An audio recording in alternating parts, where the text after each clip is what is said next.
35 years later, Napoli win both the Scudetto and the Supercoppa again, the double, and suddenly the echoes of the Maradona era do not feel like nostalgia anymore. They feel current. Because Antonio Conte secures it, and he does it his way. Napoli beat Bologna in Monday's Super Cup final with authority, intensity and personality. One of their most convincing performances since Conte arrived, in my own opinion. However, this wasn't just tactics. This was also about David Neres, about confidence, about timing, and also, I must admit, about the Bologna defense that for once looked a step behind. And I think that is where today's story begins. Hello, welcome everyone to another episode of Tactics Imperivm. As you have noticed, I will be discussing and dissecting Napoli vs Bologna, the Super Cup final in which Napoli triumphed. Obviously, thank you very much for being here. I hope that you are enjoying your festive period. A big thank you goes to Serie A Spotlight as well for allowing me this platform. So obviously, first of all, thanks to both Jake and Matt, and obviously I invite you to follow their work on Serie A Spotlight across all social media platforms. Now, let's go back to November. Let me take you back to early November. Napoli lose 2-0 at the Dallara. Bologna 2, Napoli 0. Napoli in that match managed only one shot on target. And after the match, if you remember, Conte used a brutal image. He said Napoli looked like, and I am quoting here, a body to be carried to the cemetery.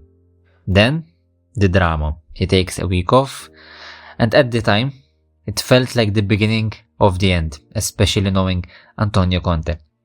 However, football has a strange habit. Every ending might hide a restart. Conte came back and did something that matters more than any speech. He changed, not in words, but in structure. The turn from 4-3 to 3-4-3. Conte abandoned the previous formation, switched to 3-4-3, also forced by a multiple of important injuries to his key players. The 3-4-3 meant one more defender, one less midfielder. And suddenly, Napoli gained two important things. First, defensive solidity, and second, freedom for the wide attackers, and this made a huge difference. Interestingly though, Conte has changed the formation using the same players that Conte said he could not afford earlier. At first it worked, then it didn't. Defeats against Benfica in the Champions League and Udinese in the Serie A had reopened the debate. Injuries everywhere, and the midfield made up of Elmas and McTominay, not the original midfield that Conte had planned during the preseason. And also Burnley 11 fit players at some point. However, this is interesting. Conte could have hidden behind excuses. However, instead he kept experimenting, even during matches.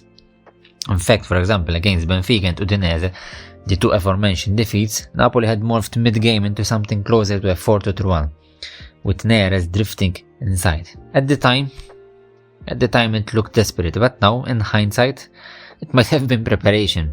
But preparation for what? For the third Napoli that was born. Because against Bologna in the Super Cup final, we saw a third version of Napoli this season. Fluid, unpredictable, and designed specifically for the opponent. And I think this might have surprised Vincenzo Italiano and his technical staff. Because this match told us something very, very simple but essential. That football rewards coherence, yes. But it also rewards those who know when not to insist. A month and a half ago, Bologna looked sharper, and Napoli looked empty. And I feel that now the roles were reversed, at least for this match in Riyadh.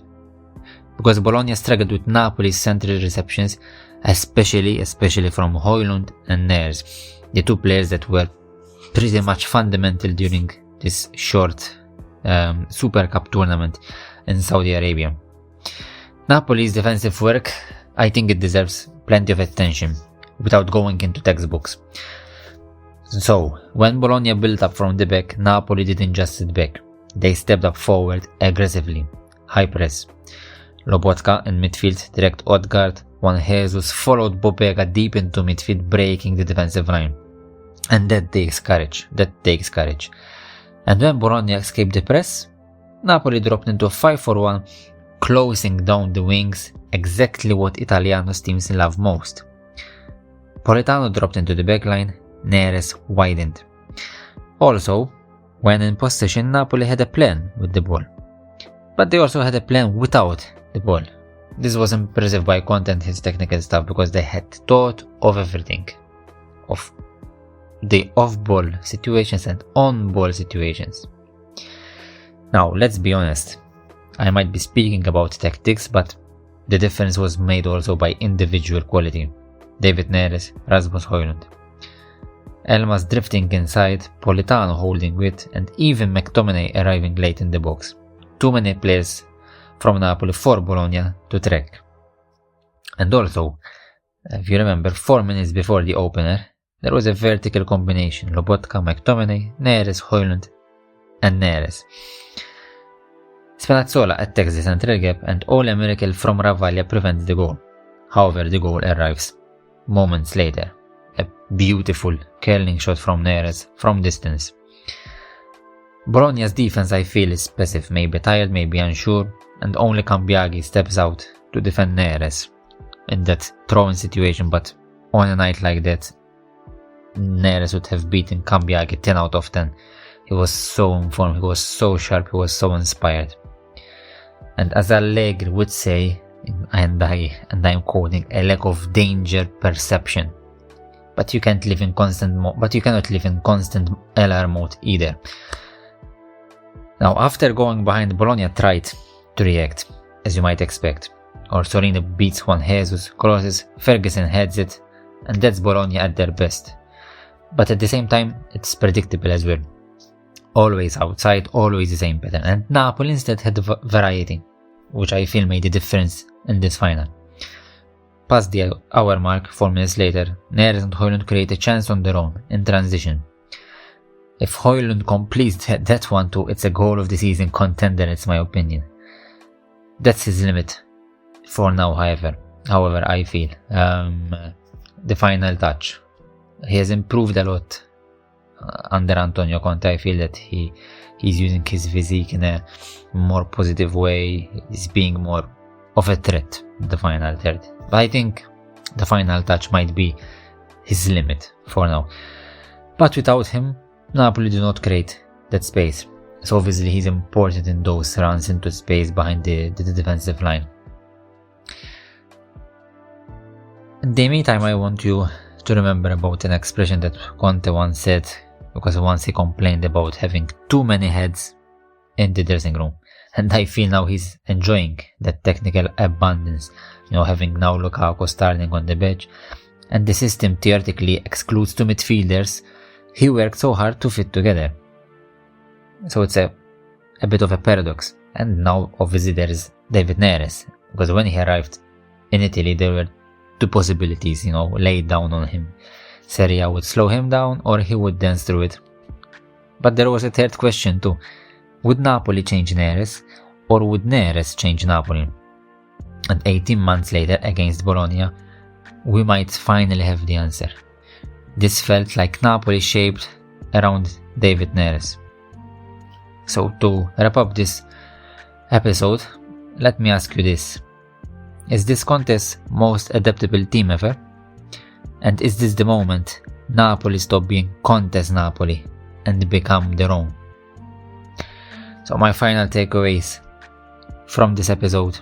Systems give you structure, players give you solutions, and most importantly, titles come when the two finally meet. Thank you very much guys, and alla prossima.